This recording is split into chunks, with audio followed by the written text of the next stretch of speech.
prénom Nkwe, par exemple, signifie juste le 5e garçon.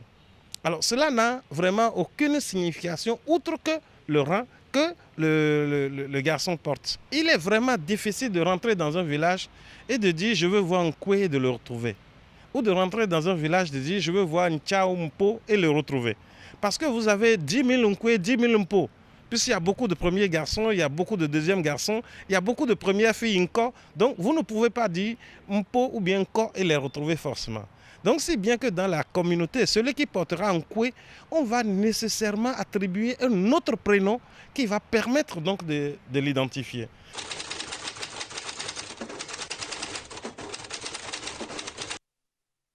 Nous avons de plus en plus beaucoup de personnes qui portent ce nom-là comme nom de famille.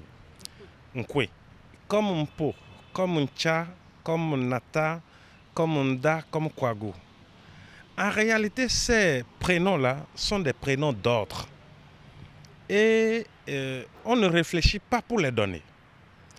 Une fois que le premier garçon naît et on constate que c'est un garçon, on lui donne le nom, le prénom Mpo. C'est les yeux fermés. Le second est Ncha. Le troisième est Kwagu.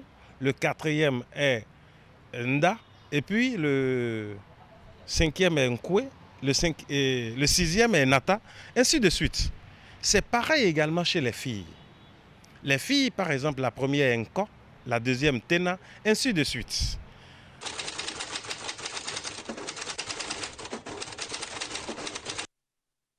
La subtilité qu'il y a, c'est qu'il peut ne pas être le 5e garçon de sa mère.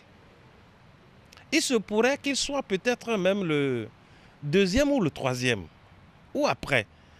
Parce qu'une mère qui n'a fait que peut-être jusqu'au 4e, donc il s'est arrêté à Nda. Et quand sa fille va commencer par faire des enfants, elle se dit, moi je n'ai pas fini d'attribuer mes noms, donc moi je continue en donnant les noms à ma fille, les noms que je devais donner à mes enfants, à ma fille. Donc le premier fils de sa fille, au lieu de s'appeler Mpo, s'appellerait Nkwe, mais c'est la suite des naissances de la maman.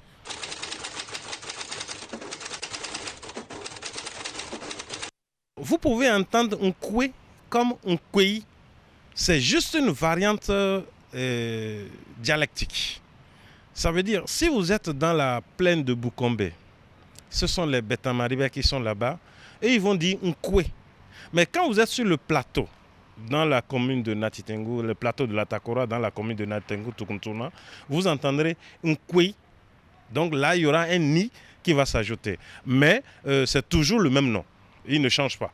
C'est le même nom, c'est le même rang.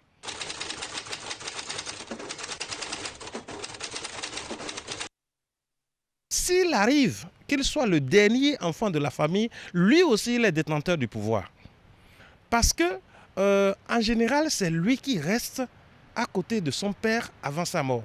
Puisque tous les autres jeunes hommes, les autres enfants, en grandissant, iront fonder leur foyer et bâtir leur habitation loin du papa.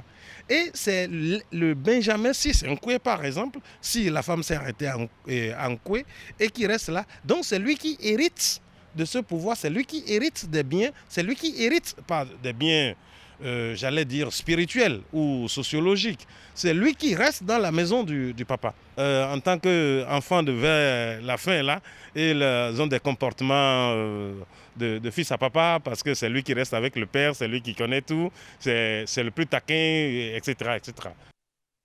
Voilà, nous venons d'avoir beaucoup d'informations sur le prénom Nkwe, un prénom de l'ère culturelle Otamari. Nous avons pu entendre également d'autres prénoms, comment les prénoms s'attribuent lorsque vous entendez certains prénoms et que vous connaissez bien les réalités culturelles de cette localité, vous pouvez déjà savoir quel est le rang dans la fratrie qu'occupe cet individu. Voilà. En tout cas, nous disons merci. Beaucoup.